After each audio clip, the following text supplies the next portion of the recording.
अस्सलाम वालेकुम नाज़रीन किराम।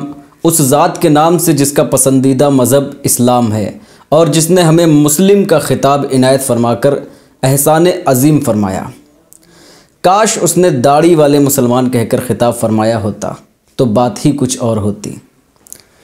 लगता है उसमें दाढ़ी साइलेंस है। नाज़रीन किराम, आजकल आवाम हो या ख़वास दाढ़ी पर बहस करते हुए ज़रूर मिल जाएंगे, ख़ासकर वो मुसलमान जो ख़ुद कारबंद नहीं हैं मगर बहस उनके ख़मीर में है। अक्सर उनकी बहस का मौजू होता है कि दाढ़ी में इस्लाम है या इस्लाम में दाढ़ी, या फिर दाढ़ी की नाप तौल पर बहस होती है। जैसा कि अब्दुल हक मुहद्दिस दहलवी रहमतुल्लाह अलैह ने बिना किसी दलील के महज अपनी राय से एक मुश्त दाढ़ी को वाजिब करार दे दिया और कुछ नाअहल मौलवी एक मुश्त दो अंगुश्त को फ़र्ज़ गर्दानते घूम रहे हैं। मुस्लिम शरीफ की हदीस नंबर 6543 पर तहरीर है कि फरमाया रसूल सल्लल्लाहु अलैहि वसल्लम ने, अल्लाह ताला तुम्हारी सूरतों और तुम्हारे अमवाल नहीं देखता, लेकिन वो तुम्हारे दिलों और तुम्हारे आमाल को देखता है। दोस्तों, तक़वे का ताल्लुक़ हमारे दिल से है, ना कि हमारे ज़ाहिरी हुलिये से। कमाल तो यह है कि बाज़ अजहल उलमा दाढ़ी कटवाने वाले पर फ़िस्क़ का हुक्म सादिर करके गुनाहे कबीरा करार दे देते हैं और फासिक़े मुअल्लिन कह के फ़ेले हराम का मुर्तकिब ठहराते हैं। दाढ़ी कटवाने वाले को इमामत का हक़ नहीं होता, उसके पीछे नमाज नहीं होती, जबकि हज़रत अब्दुल्लाह बिन उमर रज़ियल्लाहु ताला अन्हु अपनी दाढ़ी को मुट्ठी में पकड़ते और जो ज़ायद होती उसे काट देते। अब उम्मत मुस्लिमा ये सोचने पर मजबूर है कि दाढ़ी न रखने वाले मुसलमान क्या गुनाहे कबीरा के मुर्तकिब हैं। मेरी तहकीक में दुनिया के बेशतर बड़े उलमा और मशाइख छोटी छोटी दाढ़ी के या बग़ैर दाढ़ी के नज़र आते हैं। मसलन ताहिरुल क़ादरी, इमाम काबा, इमाम हरमैन, मुफ्ती बैतुल मुक़द्दस, मुफ्ती मिस्र, पीर साकिब शामी, कारी अब्दुल बासित वगैरह। अक्सर ये लोग दलील में बुखारी की हदीस नंबर 5892 पेश करते हैं, जिसमें फरमाया रसूल कायनात सल्लल्लाहु अलैहि वसल्लम ने, मुशरिकीन की मुखालफत करो, दाढ़ियाँ बढ़ाओ और मुच्छों को पस्त करो। इस हदीस शरीफ से मालूम यह हुआ कि दाढ़ी को बढ़ाना ऐसी सुन्नत है जिसका हुक्म बाकायदा दिया गया है, और जो हुक्म अल्लाह का रसूल सादिर फरमाए वाजिब हो जाता है। लिहाजा दाढ़ी बढ़ाना वाजिब हुआ और कटाना अल्लाह के रसूल सल्लल्लाहु अलैहि वसल्लम के हुक्म की खिलाफ वर्जी। नाज़रीन किराम, हर वो हुक्म जिसका इन्हिसार किसी इल्लत पर हो वो वाजिब नहीं होता। जैसा कि हुक्म दिया गया कि मुशरिकीन की मुखालफत करो, इसकी इल्लत और वजह यह थी कि यहूदियों और नसारा, मजूसियों और मुशरिकीन की मुखालफत की जाए। लिहाजा यह इल्लत और वजह इस बात की दलील है कि दाढ़ी बढ़ाने का हुक्म इसको वाजिब करने के लिए काफ़ी नहीं है। अगर हम उसूल की बात करें तो यहूदो नसारा या मुशरिकीन के लिबास और हुलिया के मामले में मुखालफत वाजिब नहीं होती, बल्कि उनके अकायद और शियार में उनकी मुखालफत वाजिब है।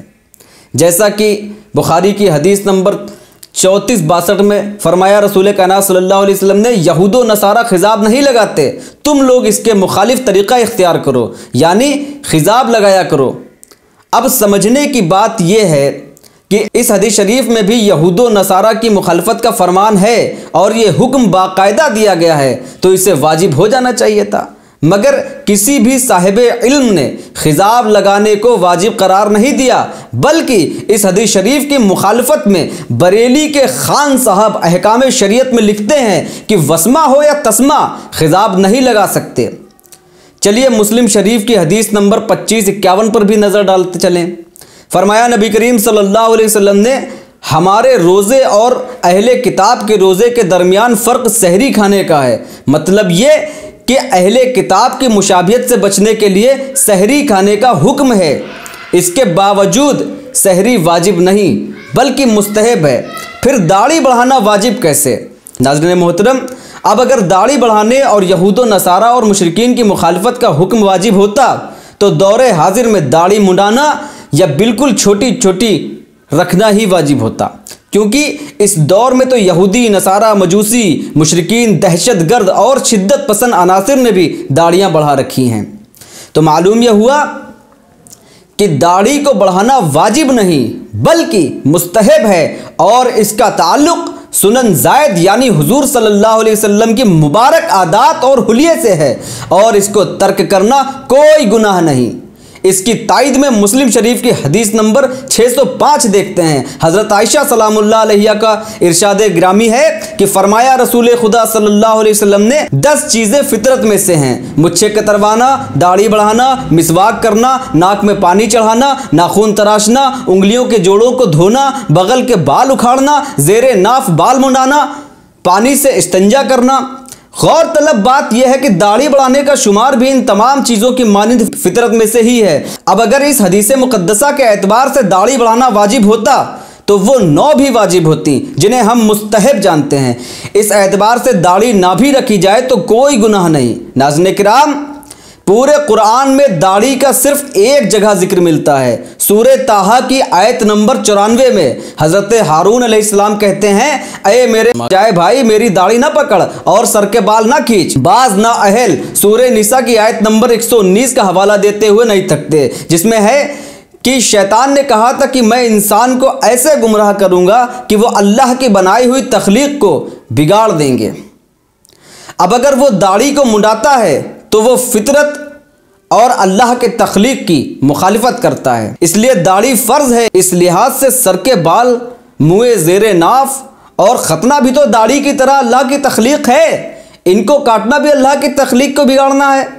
दोस्तों, तफसीर तिबरी के एतबार से ज़माने जहालत में जानवरों और ग़ुलामों के जिनसी अज़ा को नाकारा कर देते थे।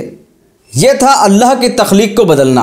इस एतबार से दाढ़ी को फ़र्ज करार देना या कटवाने वालों को फ़ेले हराम से ताबीर करना इन आयात का गलत मफ़हूम निकालने के मुतरादिफ है, जिसकी कोई तलाफ़ी नहीं। नाज़रीन किराम, अगर दाढ़ी रखना फ़र्ज होता और कटवाना हराम होता और दाढ़ी कटवाने वाले गुनाह कबीरा का मुर्तकिब होता तो उसके लिए सज़ा ज़रूर मुकर्रर की जाती, मगर अल्लाह के रसूल सल्लल्लाहु अलैहि वसल्लम ने इस पर कोई भी ताज़ीर या सज़ा मुकर्रर नहीं की। लिहाजा दाढ़ी के छोटा होने या मुंडाने को बुनियाद बनाकर किसी को हकीर जानना, फासिक़े मुअल्लिन कहना, दाढ़ी रखने वालों को मुत्तकी और परहेज़गार समझना या अफजल करार देना बेवकूफ़ी के सिवा कुछ भी नहीं है। वमा तौफ़ीक़ी इल्ला बिल्लाह।